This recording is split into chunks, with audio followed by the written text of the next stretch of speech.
Okay, so good morning everyone. So let's start. So before that, let's have an opening prayer. So once to lead the prayer, hintay ganahan muli. Wala. Okay. Nanawag na lang po. So Baby June, please lead the prayer. Present.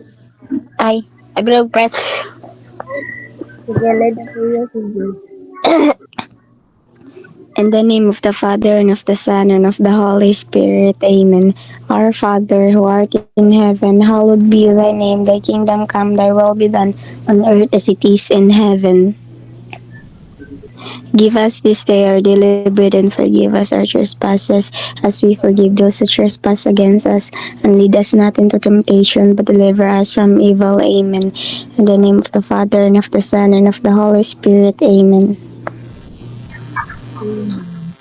Okay, so let's have a short review. So kita lang nakanindan sa atong discussion last meeting.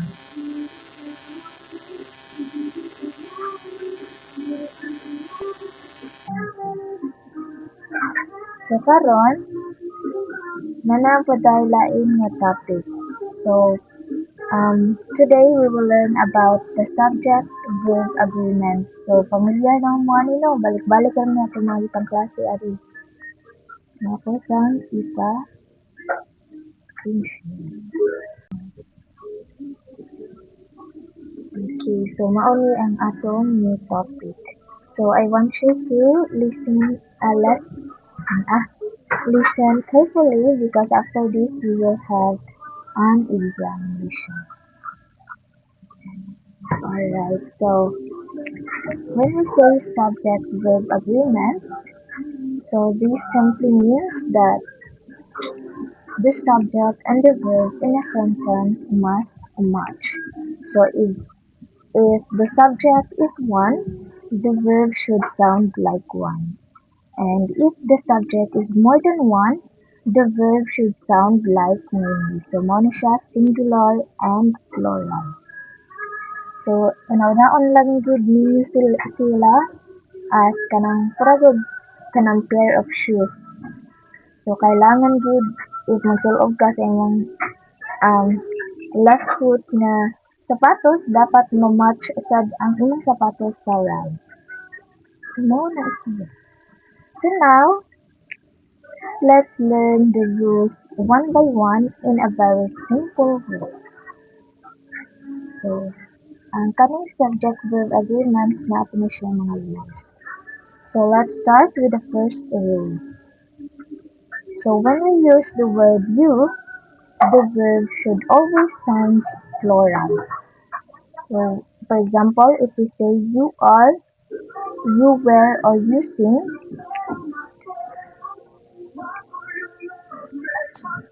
nabaa sabi? Okay, balikan ako. If we use the word you, the verb should always sound plural. So we say you are, you were, or you sing, even if kanang makistorya ka sa one person, dapat mustorya dapon ka og you are. So always remember, you sa kaning rule number 1, you equals plural verb. Alright, so now that we know about you, let's move on to sentences that begins with here or there. So when a sentence starts with here or there, do not look at those words. Look at the word that comes after, because that word is the real subject. Like for example, here, sa unang example, ngayon siya nga, here are the ways on how to preserve meat. So, the real subject in this example is what comes after the verb, the ways. So, ang kaning ways means more than one way, so it is plural.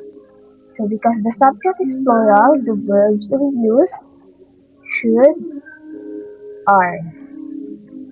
Next example, there is a huge gap between the rich and the poor. So the real subject in these examples comes after the verb, which is a huge gap. So a huge gap, di ba, ang huge gap is one gap ra siya, so it is singular. So because ang atong subject ay singular, ang verb natin gamiton kay is. So, to conclude, ang kaning rule number 2, in sentences, dapat mag-start with siya sa here or there. So, and the subject is the noun that comes after the verb. So, dapat pod ang verb na imong gamiton must agree with that subject.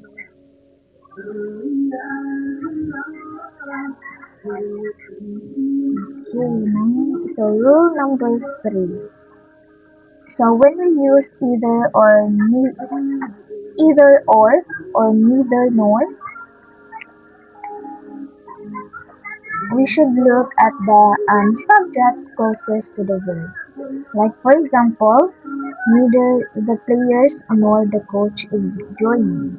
So the word near the verb is the coach. So ang coach kay one naman, so we say is. Kana makita niyo ra is yung gigamit. Another example, either the conductor or the singers are attending the concert. So the nearest subject is singers. So di ba ang singers, if singular, singer. If kanang plural, mag-add ginag s. So mahimo siya singers. So daghan. So dapat ang atong gamiton kay ang kanang word nga are. So remember, look at the word nearest to the verb. So now let's go to the sentences with extra information. So sometimes a sentence adds extra people or things after the subject using words like with, as well as in addition to, accompanied by, together with, and no less than.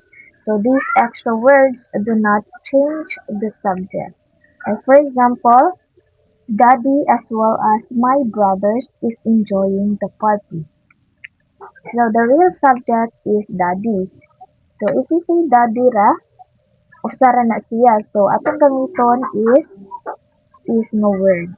So always find sa kanina rule number 4, dapat imong pangitaon ang main subject. Okay, so next, let's talk about the subjects join with and. Sino ko di makita? So and.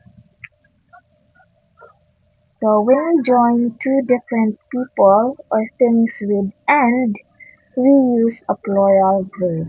Like for example, Laurie and Mercy are reading novels. So sa kaning example, duha ka people ang iyang gi-mention. So iyang gigamit nga words kay ang kaning verb kay ang kaning are. Kay daghan man siya, more than one man siya. But if ang kanang duha ka words nag-refer siya sa same person,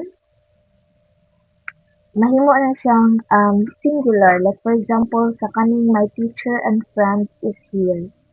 So this nag-refer sa siya sa kanang isa ka person. Alright, so now let's proceed to the rule number 6. So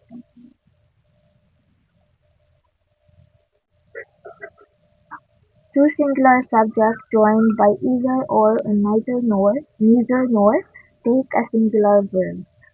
So if both subjects are one, we use singular verb. Like for example, either mommy or daddy is coming with me at the outbound. So,